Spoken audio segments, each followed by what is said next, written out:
episode 2 of How to Show Groom a Poodle is here, and we are going to start with how to do a puppy cut for the show ring. If you have watched any of my other videos with Kay, you know this episode is jam-packed with tons of cool little tips and tricks, so be sure to watch to the end. So, unlike some people, I don't strictly use one brand of anything. Yep. Now, other than dog food, I don't use one brand of anything. I use whatever works on the dog. On the dog. Each dog, has its own needs. Absolutely. Yeah. Would you like your breed shared with the rest of the BISB family? I am definitely looking forward to working with more handlers and breeders who are willing to share their amazing skills. Hit me up below in the comments section and let me know if you're interested. And by the way, the more merchandise that's sold, the more I get to travel and add more episodes. So, thank you in advance for your support. Like and share this video with your friends, and be sure to subscribe if you haven't already. That way you can ring the little bell and you won't miss one episode. This one was bathed and clipped yesterday. Okay. And of course he couldn't leave his head the way it was supposed to be. He is, I think, almost 10 months old. Has fabulous, fabulous hair. Yeah. I mean, geez, OP. Yeah, great texture and takes forever to wash and dry. Needless to say, we're not going to wash and dry him today because it would take the whole day. It totally made sense for me to make this episode 2 of the series. You know, how to show groom your poodle puppy. This is how they all start out, right? They stay in this trim until they are a year old. So watch along as Peiser shows us how to groom a standard poodle puppy. Sometimes we put wraps in them, but he's young enough that I think he would probably eat his wraps right now. Okay. So unless we were to put something in them to prevent them from eating them, which it would be bitter apple or something along that line. So other than that, we go ahead and band them. Okay. And generally, if you're going to reband them, you cut the bands off, but every now and then, if they're not matted around, I'll just take the bands off and then put them back on. If they're stuck in the hair, then of course you would obviously not do that. Yeah. Because then you would lose hair.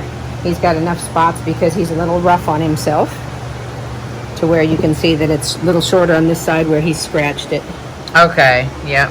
So this side is fine. It's a little bit, but not much. And generally, when we're doing maintenance bands, we split the distance between the ears and the eyes in half. Oh. So when you band them, you make about half, 50-50 from the front of the ear forward. Okay. And then back. Then, depending on the dog, is depending on how you band. And I always band 2 bands up before I band them together. Oh. Because if you only band 1 band and then band them together, sometimes you will get matting right through here. Okay. But if you do 2 up and then you hook these together, then it keeps it out of their face, even if they're running around being stupid. And it also doesn't have it to where it rubs together here. Okay. Like that. Perfect. So we use a knitting needle to make our parts, because if you have a straight part or a relatively straight part, you have less of a chance for it to mat to itself. Oh, okay, cool. Yeah.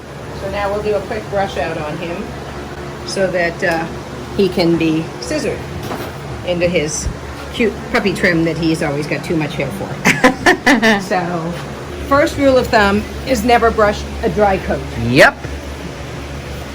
Same as I said with the cresteds, we do with the poodles. And we teach all of them to lay down. This big boy's name is Sebastian, and he came when we started in with the COVID staying at home stuff. And right. He is going to Australia. Oh, wow. After he finishes his championship. He is from Piedmont Poodles. Okay. And he will be going to Australia. So I generally, if I'm just going to brush out right after I bathe them, I'll just mist over the entire dog. What are we misting with? Magic Touch. Magic Touch, okay. Excuse me, lay down. Thank you.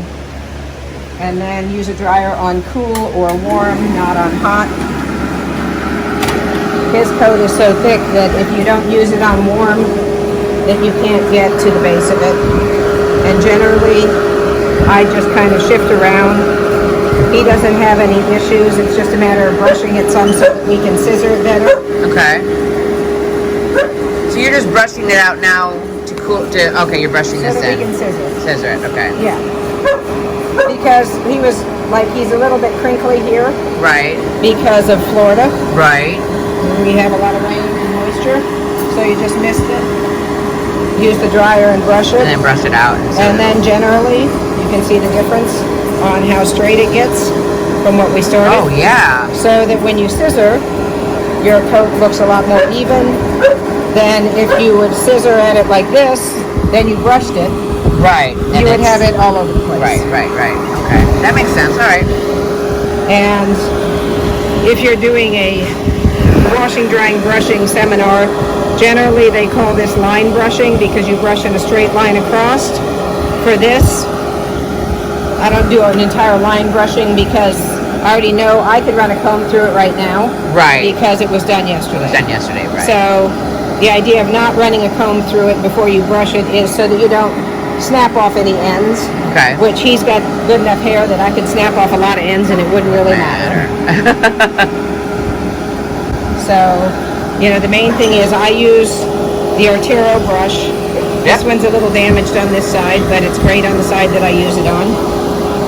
And always brush towards the handle. Doesn't matter whether you're brushing towards you, away from you, sideways, as long as the brush goes towards the handle, down. As long as the brush goes towards the handle. Whether you go this way, whether you go this way, whether you go this way, doesn't matter. And brush, you can see how good his hair looks the minute you basically brush and a little bit of heat through it. You see the difference already. Yeah. So what we'll do is brush out this side and we'll scissor this side of the dog and then we'll compare it to the other side that's not brushed or scissored. Perfect. So other than the inside of this leg, which I didn't do yet, excuse me, lay down, thank you. Good boy. I don't understand, I know some people don't teach them to lay down. I don't understand that because it's a breed that is far too difficult to get everything right.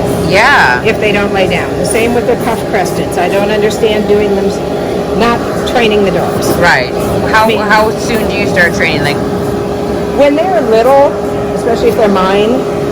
Right. Cobbler's kids, They never get the training that everybody else's get. I teach them to lay down straight down like we were doing top coat because we start out, we force dry everything. Right. And then the top coat we do with the stand dryer and the body we do with the stand dryer after we blow the water out of it. So on mine, when they're young, we take and teach them to lay straight down. Up. When I say that, up, pork chop, up, good boy, up.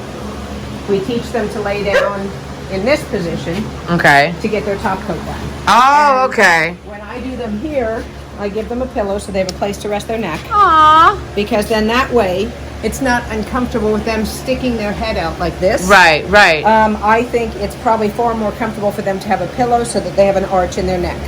Where does one get a pillow like this?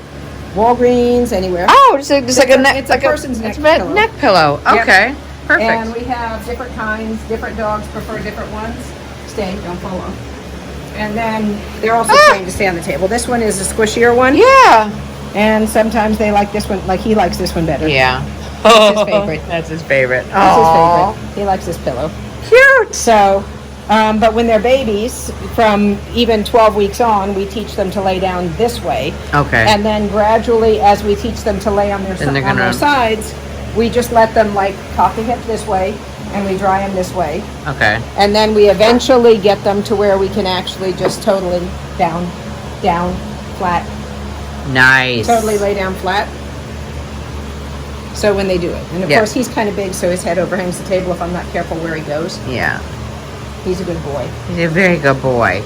But the training to get them to do everything you need is as important as the trimming. Right. Next step would actually be to do the clipper work on the feet. Sebastian's feet were already done, so we will show you how to do that in our next episode. How to actually clipper away. But until then, we're just going to move on to the next step. The era I grew up in this breed, all of the poodle people in Southern California, thank you all the poodle people in Southern California, told me that I didn't do it right because I used a force dryer and I didn't do everything by hand with a stand dryer when I started. But lo and behold, my dogs all had the same amount of hair as everybody else's, or more. Oh. So obviously I wasn't doing it wrong. Right. The thing with learning to groom, or even getting help with grooming, is you have to take everything that you learn and see what works for you. Right. I can basically force dry a dog with a force dryer, almost all the way to the skin, top coat and all, and still grow as much hair as someone who spends every minute separating hair like this. Right. Because I use my brushes right, I use my equipment right, I don't brush a dirty dog, Right. and I don't rip out hair. I can use this brush, like I brushed this entire dog out. That's how much hair I got out of it. Yeah. So obviously, I'm not doing it wrong. Right. And everybody's idea is different on how much hair that they want to grow and how much hair they want to maintain. I see no sense in maintaining humongous coats that you're not using, and I'd much rather cut it off than wash it and dry it. Right. Yeah, no, that makes perfect sense. So basically, when I trim, thank you, Brenda Mallory, for winning these in a raffle. I use chunkers. Okay. These are Chris Christensen, correct? Okay. Yeah. And I use curves, Curves. and I use straights. Okay, perfect. And you can use whatever length is comfortable for you. Okay. I used to use big, long 10-inch shears, and anymore, I pretty much use 8.5s. Also, the same thing with whatever spray you use. This is Jerris, which is a hair tonic. So it's a green spray, and it actually smells really good. Ooh. So it's Barber Oh, okay. product. Barber stuff, okay. Yep. We use that, or I Love Dogs, which I don't have in here, it's in the truck, as a scissor spray. It's made by I Love Dogs, and it's called Texturizing. Okay, that's right. Yep. And okay. it works It's really well. purple lettering on it, Yeah. like Yeah. the yellow. But Yeah. it's a clear spray. This is a green spray. It smells heavenly. Yeah. Yeah. Other spray she uses is Magic Touch, but if you have a dog with a softer coat, It doesn't tend to separate the coat as much as either the Barber products or the I Love Okay. Dogs. All right. This is the side that we brushed and combed. Right. And you can see how nice Yep. the coat is separated Yep. and how nice it looks. And of course, we didn't do the top coat. Which is And he was shown in Canfield, so the Okay. first week of August. okay. So when you're showing them under a year, do they stay? How long do they stay in the puppy coat? They have to be cut out of this the day they turn a year old. At a year Okay. old, they have to be out of this. Okay. You can show them in a Continental or a saddle, which nobody uses anymore for the most part. You can show them in an adult trim as a puppy, but you cannot show a puppy trim after they turn 1 year old. 1 year old. Okay. So he has a basic shape because he was shown. Every time I trim him on the table and I think he looks great, I put him in the ground, I think he looks like a grizzly because he's got such great hair. Right. Now, if you look at this side where we haven't, you can see the difference. Oh yeah. Where he was bathed yesterday, but he hasn't been refluffed. Right. Oh, huge difference. Yep. Huge difference. And it didn't take long at all either. Yeah, and I could take, because it was yesterday, and I could fluff his coat this way. He just has great hair. He has great texture. Right. He's his own color, as you can tell, because he has little white hairs coming into his hair. Oh yeah, he does. Unlike other poodle people, I'm not one that has to color everything that walks in the kennel. Call it lazy or call it being a naturalist, I don't care. Okay. So so puppy trim, Here, it should unbroken be line. an unbroken line. Okay. So even if this is sprayed up, it shouldn't be flat here and then start a jacket. Okay. Okay, everybody's idea on a puppy trim is different. It doesn't matter who you are in what part of the country. This dog would not have enough body hair to be shown in California. Oh. Here, since I'm the major poodle handler in Right. Florida, I trim them all in tight because I happen to like them that way. Okay. So I usually will start with the top line, Okay. and because he's already got a shape, Yeah. when we clip their tail, we do it in a V pattern. Some people do it rounder. The whole idea is they should have a 12 o'clock tail set, basically. Okay. So when their tail is up, it should be midway between this point and this point, the hip bone and the point of rear. Okay. So when you trim them, you want it to look like that's where it is, whether it is or not. His happens to be just about perfect where it goes. Okay. But now you see you have like a big indentation. And were he younger, if he had soft coat, you might trim differently. On him, I take him in fairly short. He won't show again until Chattanooga, which is the second week of September. So we're talking another 3 weeks. 3 weeks, right? I'll have to totally give him a whole new major haircut by then. But you can see how much hair I take off. And Yeah. I am not a believer in doing this till you get to the length you want. I cut it off and then I shape it. Okay, so then I will take and do the same thing further on. And like I say, everybody does it differently. Everybody does their shape differently. I am just, you know, if you make a mistake, it's only hair, it grows back. It grows back, yep. And I am not, as they get older, of course, and they get more hair here, you have the same thing. So not knowing exactly until I spray him up, stop. Where the rib, are you ticklish? Stop. Where the last rib is, I don't trim in front of that. Okay. When I'm doing a basic trim, unless I'm at a dog show, and then after I spray him up, then I'll spray the rest of it. Okay. So his ribs are right about here, so I'll go from here and then go on down. So he may have what looks like a pattern for a while until we get ready to show, and then I'll take that off. Then you'll take that off. Right, then I'll blend this in, which will probably also be a matter of scissoring it in like this. Okay. But at this point, until he's sprayed up, I don't know exactly what's going to have to come off. Okay. Because as he grows more hair, then the trim changes a little bit in this area. And then once I get it basically the length that I want, I usually will take the chunkers, and I prefer to have them with this side down. Okay. You can use them either way, but I think it makes less lines. And this just basically cleans up everything that you have. Okay. So you can take ends off without cutting as much hair off. Right. And it gives you a really smooth line.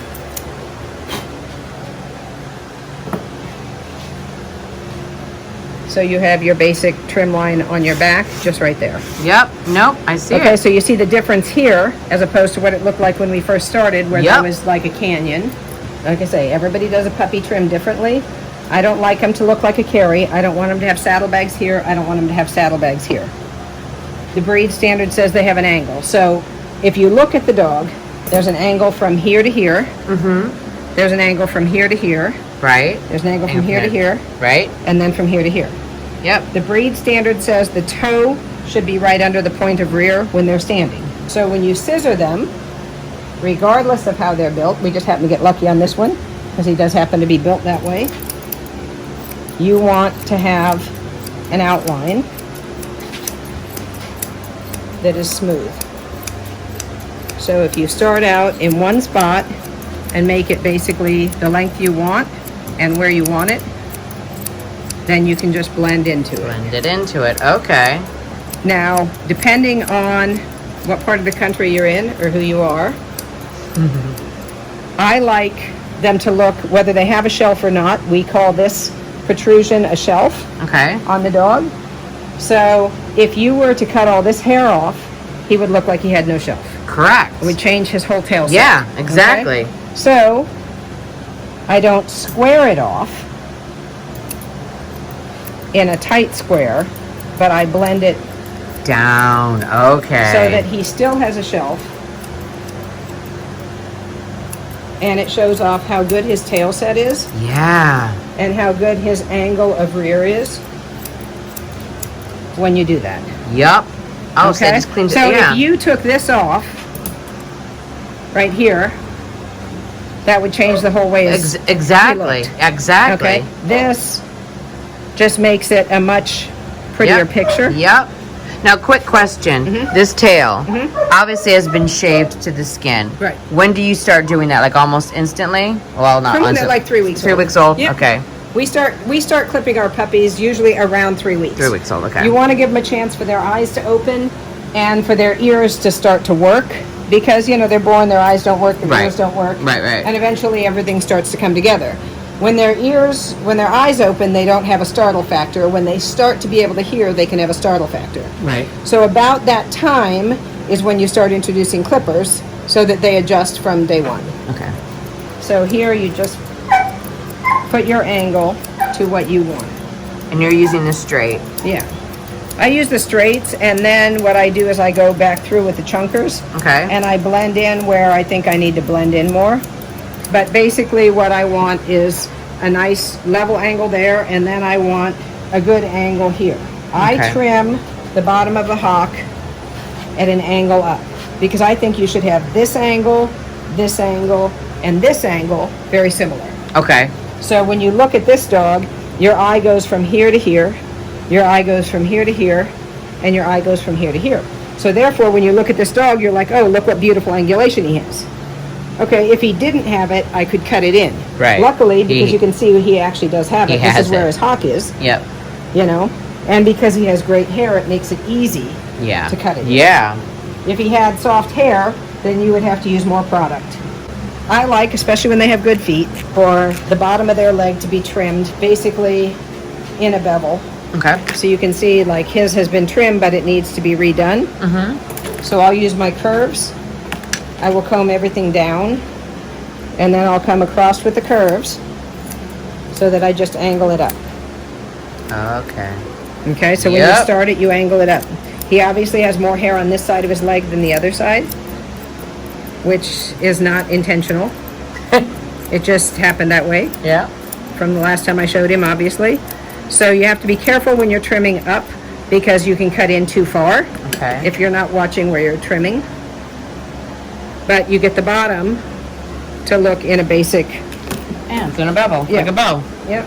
It's easier to do with the foot up than with the foot down. Now on the front of it, I do it with the foot down because otherwise you can tend to have it far too high up. If you were to trim it this way, sometimes you can trim too high up. Okay. He has really good feet, so it doesn't, if you get a little high, it doesn't matter. If you want to hide things, it's a different story. So then when you comb it and you shake the leg. Wow. I mean, you can see just these two. It's like the difference. Huge night and day. So then here I'll blend into, so that I don't take too much hair off. Yep, and you're using the chunkers. Yep, so I'll just blend it in. Because I pretty much like the length, and even though I'm taking some length off, it's more of a blended look. Yep. So it's more even. Yep. And on the back of the leg, when you look at it from behind, you can see this part's still out a little bit more. Yep. So I'll just run the chunkers up, watching his private parts, of course. He thinks too. Because you can always take off more hair, but you can't put it back on until it grows back. Right. So I tend on the inside of the leg, unless it's real long, to use these, and it's a lot more forgiving anyway on the inside of the leg because you only see a part of it. Right. But you still get your line, and you don't lose the angle that I was talking about. Yep, you can see it. Yep. Yeah. So here, you can take your curves and just blend it. And if you don't want as much hawk hair as he has, you could take it down. I happen to like it on him. Some people just scissor to here and then let it grow. Some people scissor all the way down. I want a balance. If you look at him right now, it's not balanced. This is trimmed, this isn't trimmed. So you're going to take those chunkers. So I just take and blend this in. So she's going to continue up the leg with the chunkers, shaping the bottom to match the top. So you see how it's starting to blend in and be more even? Yep. And then here, this is a conundrum for me. Okay. I like for this to be trimmed in, but I like to leave a lot of hair here. I don't want to trim it in like this. Okay? Right. So to me, if I pick this up and hold it out, I can go straight up. And continue to shape it, I see. And I can shape it here. So you get this shape. Yep. Okay? Then you trim the inside. Because if you take too much hair off the back leg, if they tend to have a little bit of a long underline, you're going to lengthen your dog. Right, right. He's a very square dog. But I think that if I took all of this hair off like this, see how it would look? Yep. Okay, so this needs to be blended in before I get to the front of it, because I didn't do this. I bring it around because I like it to look tailored. So I trim this and I trim it around. So I like it to be, so rather than just trimming here and leaving this bulk out, when you look at it from here, like this still needs to be trimmed in a little in the back. Right. See how this is all trimmed in to blend. I mean, it's, definitely. Wow. Okay, so you're almost to the point where you're the same length all the way down. Yep. This still needs a little bit of trimming. A little bit right up there, yep. And I can just reverse my curves. Oh, okay. Since that happened to be in my hand. You kind of use what you have sometimes. Yeah. But if you look at it here, look at the difference from using the curves Oh, yeah. instead of using the chunkers. Yep. You use the chunkers, and that's gone. Yep, it's all gone. Okay? Yep. So that's the difference in using different shears as you're working. You need your arsenal. Yep. I think you need your arsenal. Yep. I agree. See how this is trimmed in, and I want to trim this, but I don't want to take it down, because if I take it all the way here to here, then you You're gonna lose a lose- lot of your yeah. elegance. Yep. So this is where it's always an issue for me to keep the look but not have too much hair. Yep. And it's funny because I always think I have too much hair on my dogs, and people are like, I need to trim mine in more like yours, and I'm like and if you're using the chunkers, they're very forgiving. I see that. Yeah.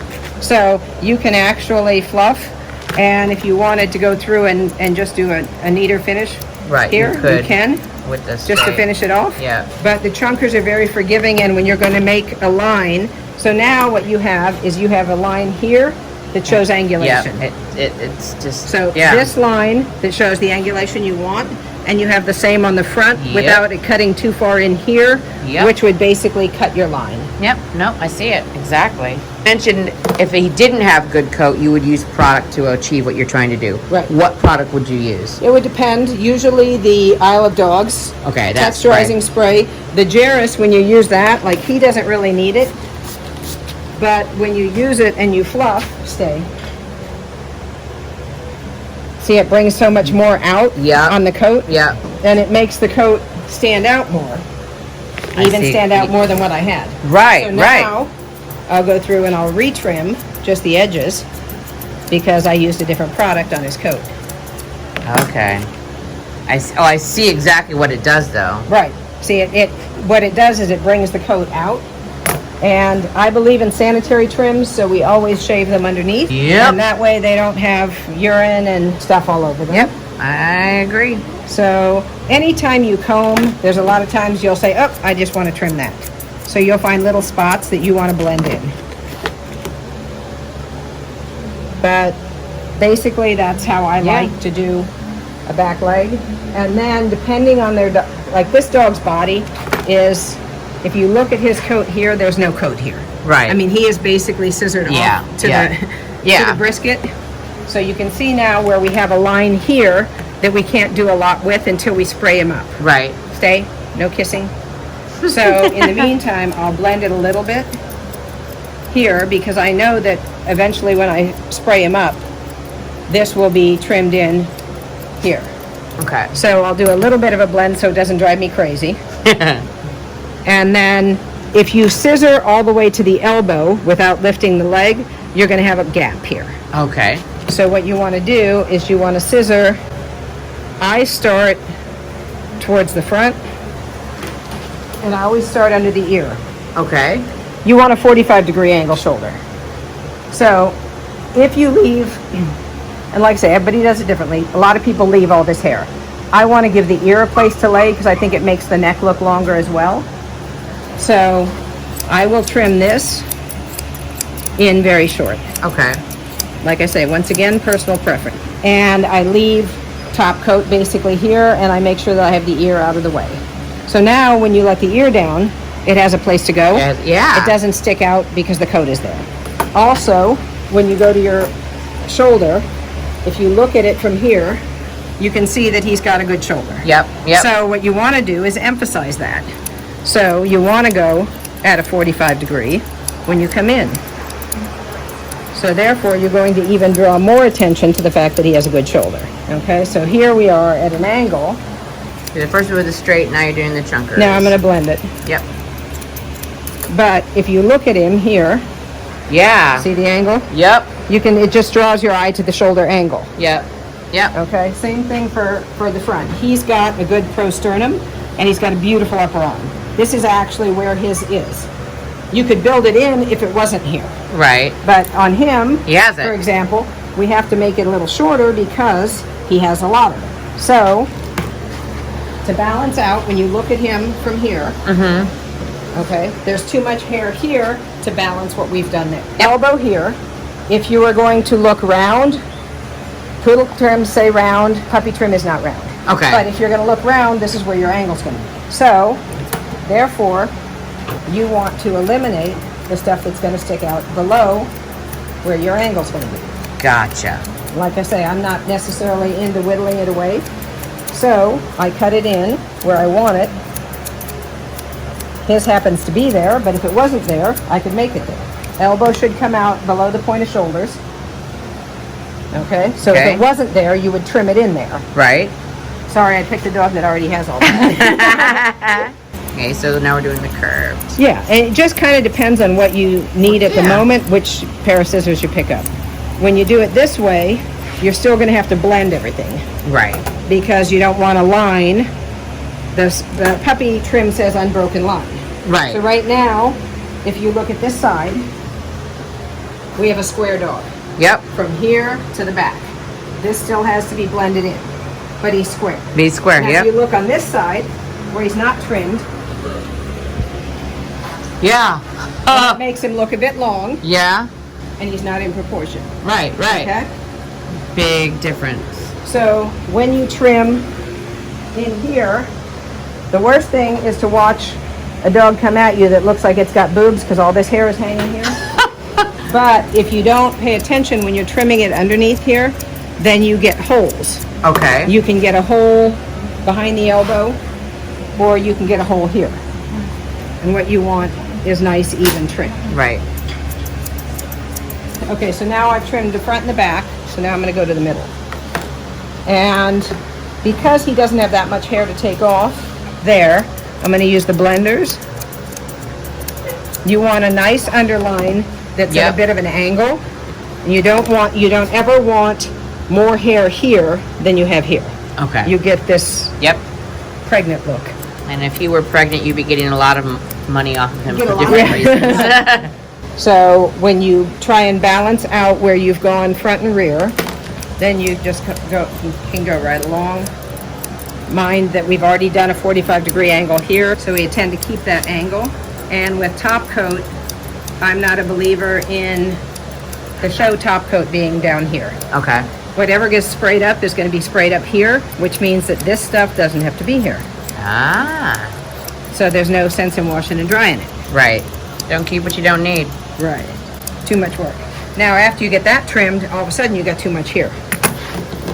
Oh, yeah. If you angle up this way, you don't get slab-sided. And especially when you have a dog with this much depth of body, and you get a round enough look, you can't really make their bodies round with this much body and this much hair and have it not flop when he moves. But now, all of a sudden you're blended in. Yep. Wow. And then you just keep, you're like, maybe more here, maybe more here, maybe more here. Now, I hate to do front legs. My least favorite thing of everything. You don't want them to overbalance front and rear. Okay. So right now, he needs like a half an inch off or more all the way around. When you start, I start this way. Because then, Chunkers. Okay. yeah, because then you're forgiven. If you take in a little too much, you're fine. Yep. Because you're chunking, you're not cutting big holes out of them. So once you start up here, if I start here, then I can blend it all the way around the leg. If I start at the bottom, then whatever I start with, whatever I make it, it has to be. Right. So So if start it- at the top and then if go it down. ends up Yep. too short at the bottom, then you have carrot legs. This way, if I start here, and I use my shears in all different directions, because the hair grows in all different Yep. directions. That it does. Now this is basically the right size. We just have to blend it in a little bit. Okay. So what you want to look at them standing when you blend in their legs, and you want to look at them moving. So when he lifts his leg, now see how this is hanging? Okay. Yep. Hold this for a minute. You want to Yep. neaten it, but you don't want to cut it short. Because if you cut it short, then when his leg goes down, he's It's- going to have a hole. See? Yep. Now you don't see any hole, and now when his foot comes out, there's a smooth line. And then I'll go up from the bottom. And I just find that with the chunkers, I do better on the legs because, like I say, it's my least favorite part of the dog to trim. If I could trim everything and leave the front legs to somebody else, I'm in heaven. Usually TJ has to do them. And then you got the same thing with your bevel on the back Okay. as your bevel on the front. And I do the same. I use the curves and I just come around.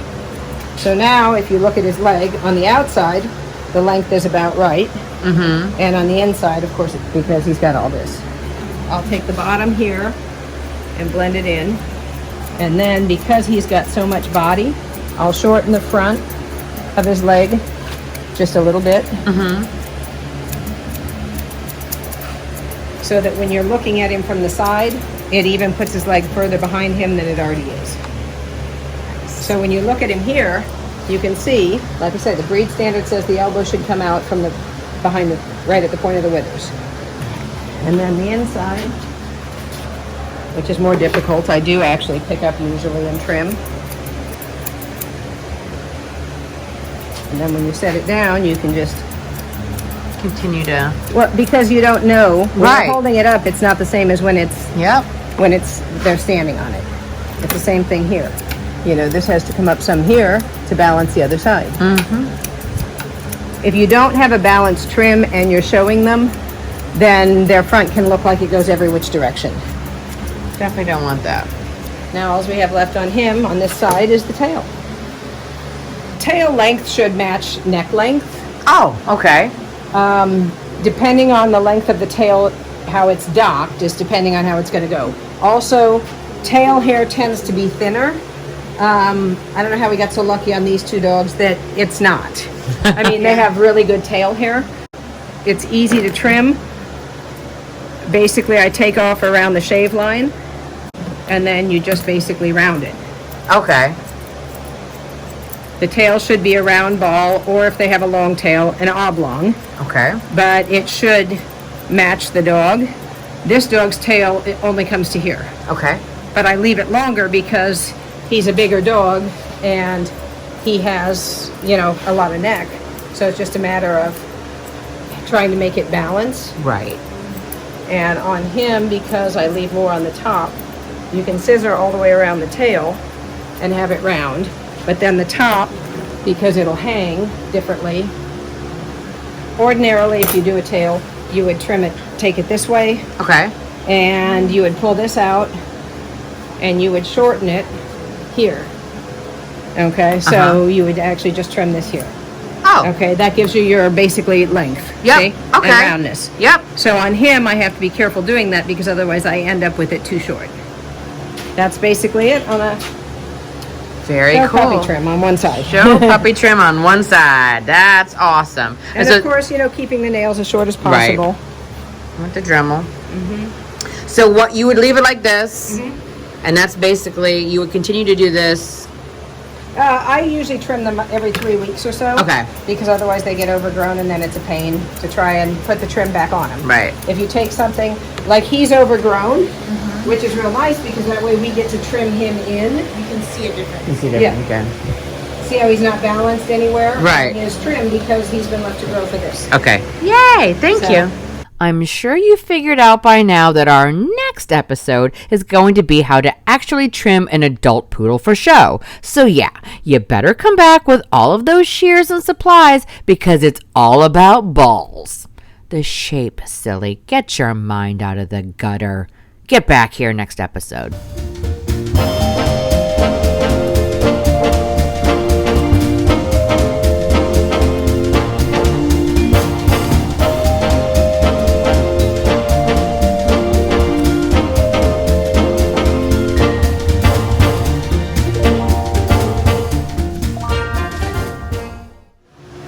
I know what I'll be doing later on. Trimming the other side. So how are you spending your Saturday night, Kay? That's like I said to everybody, I'm spending all day Saturday doing grooming videos. And what was I thinking?